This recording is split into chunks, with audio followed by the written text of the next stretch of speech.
അധ്യായം 62 അൽ ജുമുഅ മദീനയിൽ അവതരിച്ചത്.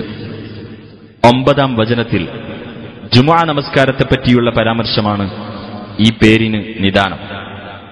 ബിസ്മില്ലാഹിർ റഹ്മാനിർ റഹീം.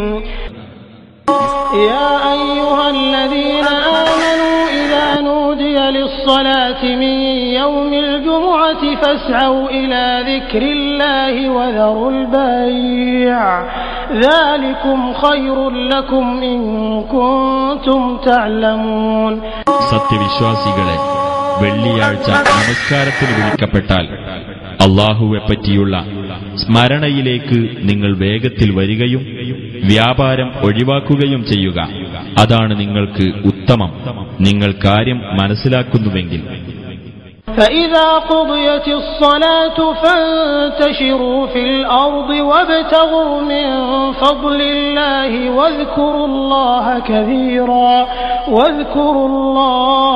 كثيرا لعلكم تفلحون. അങ്ങനെ നമസ്കാരം നിർവഹിക്കപ്പെട്ടു കഴിഞ്ഞാൽ നിങ്ങൾ ഭൂമിയിൽ വ്യാപിച്ചുകൊള്ളുകയും അല്ലാഹുവിന്റെ അനുഗ്രഹത്തിൽ നിന്ന് തേടിക്കൊള്ളുകയും ചെയ്യുക.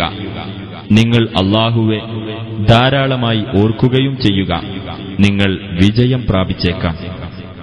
وَإِذَا رَأَوْا تِجَارَةً أَوْ لَهْوًا انفَضُّوا إِلَيْهَا وَتَرَكُوكَ قَائِمًا قُلْ مَا عِندَ اللَّهِ خَيْرٌ مِنَ اللَّهْوِ وَمِنَ التِّجَارَةِ وَاللَّهُ خَيْرُ الرَّازِقِينَ.